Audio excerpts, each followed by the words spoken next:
It started with a whisper. They called it Bellmare Academy, a secluded, ivy-wrapped boarding school for girls perched on a fog-covered cliffside far from any town or road.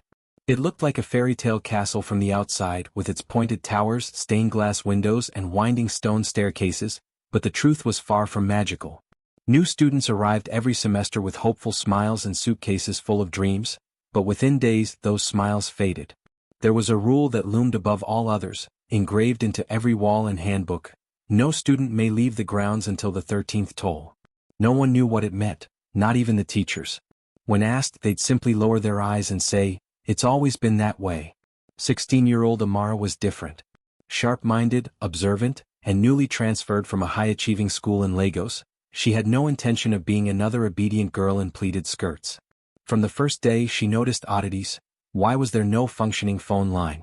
Why were letters home censored or lost? Why did the headmistress's office smell faintly of iron and old ash? And why, most chilling of all, did a strange bell ring 13 times at midnight every full moon, louder than anything she'd heard, echoing through the corridors, though no bell tower was visible on the grounds?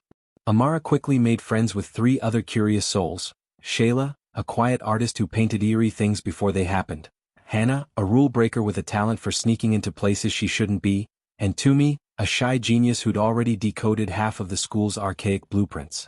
Together, they formed a pact to uncover the truth of Bellmare. They began with the basement. Hidden behind a bookshelf in the east wing, a narrow stone staircase spiraled downward. What they found was chilling: rows of old student portraits marked with red XS, some dating back 100 years, and dusty volumes written in a forgotten language that Amara somehow understood.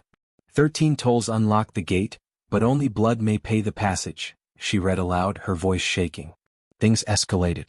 Girls began to disappear, always one each month, right after the bell tolled 13 times. The faculty offered no explanations, only condolences. Amara found her roommate's bed empty one morning, sheets soaked in cold sweat. When she brought it up, no one remembered her roommate had even existed. Worse, the teachers began watching Amara more closely. She noticed one with slit-like pupils, another who never blinked. And the headmistress? Amara saw her fingers once, too long, with joints that bent the wrong way. Terrified yet undeterred, Amara and her group discovered the truth. Bellmare wasn't a school, it was a centuries-old prison for cursed souls, and the girls were offerings. Amara refused to be a sacrifice. Together with Shayla, Hannah, and Toomey, they orchestrated a plan that would expose the truth and break the curse. It began with the forbidden bell. Toomey deduced its location, beneath the school, in a hidden catacomb carved directly into the cliffside. Legend had it the bell was cast from stolen bones and rang only when another life had been claimed. Amara vowed that the next toll would not be hers. Shayla painted a map of their route by candlelight, and on the next full moon they descended. The bell room was worse than they imagined, a cavern lit by ghostly blue fire, with a bell suspended by chains of hair and human teeth.